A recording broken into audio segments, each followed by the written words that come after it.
I laughed at him. Not a polite laugh either. Not the kind where you cover your mouth and try to soften it.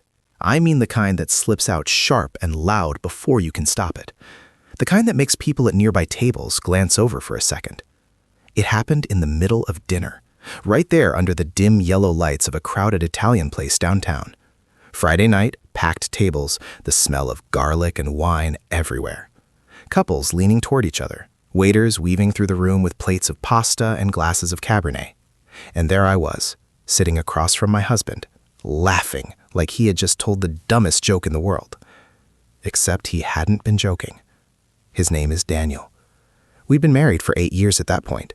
8 years, 2 apartments, 1 house, a golden retriever named Milo, and a routine that had grown so predictable it felt like we were living the same Tuesday over and over again. Daniel was the safe kind of man, quiet, reliable, the type who set reminders on his phone to change the air filter, the type who folded laundry the same way every time, neat little squares stacked with military precision. If I'm being honest, I had started to see him as soft. Not weak exactly, just easy. Too easy. I didn't realize how cruel that had made me until later. That night had started out normal, or what passed for normal for us. He texted around 4 saying he wanted to take me out for dinner. No reason, just dinner. That alone surprised me because Daniel wasn't spontaneous. He liked plans, calendars, 2 days' notice. But I said sure. By 7, we were sitting across from each other with a basket of bread between us. I remember scrolling my phone while he talked about something at work, some project deadline or client meeting. I wasn't really listening. I'd gotten used to tuning him out. Daniel had this habit of explaining things in detail, too much detail. He'd start with the backstory, then the background, then the explanation for why the explanation mattered. By the time he reached the point, I had already mentally checked out. So I nodded, took a sip of wine, checked a notification. He noticed. I could see it in the way his voice slowed down a little. "Are you listening?" he asked. I looked up and smiled automatically. "Yeah, of course." He didn't look convinced, but he let it go. The waiter came by and we ordered. He got his usual chicken parmesan. I ordered shrimp linguine and another glass of wine. For a few minutes, we just sat there, the low hum of conversations around us filling the space between us. Then Daniel said something strange. "I've been thinking about us lately." That got my attention. I leaned back in the booth. "Okay." His fingers were wrapped around his water glass, but he wasn't drinking it. "I think we've gotten comfortable," he said slowly. I shrugged. "Isn't that what marriage is?" He didn't smile. "No," he said. "I don't think it's supposed to feel like roommates." That annoyed me. "Daniel, we are not roommates." "Sometimes it feels like we are." I rolled my eyes. "This is because I forgot to unload the dishwasher again, isn't it?" "That's not what this is about." The waiter dropped off our food, interrupting the moment. Plates clattered onto the table. Steam curled up from the pasta. Daniel waited until the waiter walked away before speaking again. "I feel like you don't really see me anymore." I took a bite of pasta. "That's dramatic." "I'm serious." "So am I said, chewing. "You're overthinking things." He shook his head slowly. "You used to ask about my day." "I did ask." "You said, yeah, of course, while looking at your phone." The fact that he noticed that irritated me more than it should have. "Wow," I said, leaning back again. "So this dinner is actually a performance review?" "That's not what I'm doing." "Feels like it." For a moment, he just looked at me, and I remember thinking how tired he looked. Daniel had always had kind eyes, soft brown, the kind that makes strangers trust him instantly. But that night they looked older, like something had been wearing him down for a long time.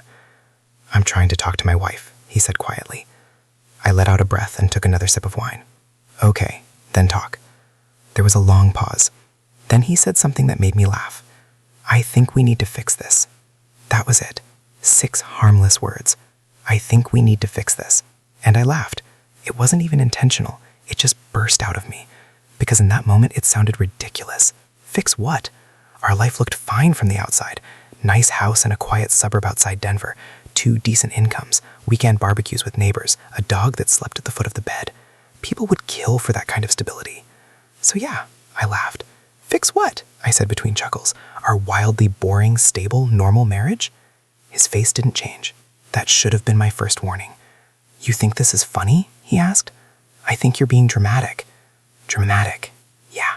He nodded slowly. Then he leaned forward slightly and said 6 words that completely wiped the smile off my face. "I know about the guy, Rachel." My stomach dropped so fast it felt like the floor had disappeared under my chair. For a second, I just stared at him. What? The guy, he repeated calmly. I know about him.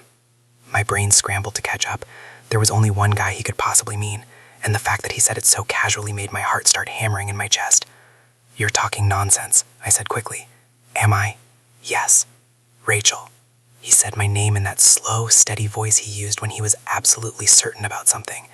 I know about Mark. Every sound in the restaurant seemed to fade out. Forks clinking, conversations, music, gone. Just that name hanging in the air between us. Mark. My coworker. My mistake. My secret. My throat felt dry. You're being paranoid, I said, but even as I said it, I could hear the weakness in my voice. Daniel didn't raise his voice, didn't slam the table, didn't accuse me. He just reached into his jacket pocket and placed his phone on the table. Then he turned it around so I could see the screen. A photo. Me and Mark, standing too close outside a bar 2 weeks earlier, his hand on my lower back, my head tilted toward his shoulder. Not technically proof of anything, but close enough to make my stomach twist. I looked up at Daniel, and the look on his face scared me more than anger ever could have. He looked calm, too calm. How long? He asked. I don't know what you think you saw. How long? My hands were shaking under the table now. Daniel. How long, Rachel? The way he said my name made my chest tighten. I swallowed. It wasn't what you think. His jaw tightened slightly. That's interesting, he said, because I haven't said what I think. I opened my mouth, but nothing came out. For the first time since I'd known him, Daniel looked like a stranger sitting across from me. And then he said something that made my blood run cold. I almost didn't say anything tonight. I blinked. What? I was going to let it go. What do you mean, let it go? I wanted to see if you'd tell me the truth first. The air felt suddenly too heavy. And now, I asked quietly. Daniel leaned back in his chair. The restaurant noise slowly crept back into my ears, but it felt distant, like I was underwater. He studied my face for a long moment. Then he said something that would haunt me later. I'm realizing something tonight. What? That you don't know me at all. My stomach twisted. Daniel, you laughed at me. I didn't. You laughed. I had no defense for that, because he was right. I had. And suddenly I had the horrible feeling that the man I thought I understood for 8 years had been silently watching me fall apart for a lot longer than I realized. And I had no idea what he was going to do next.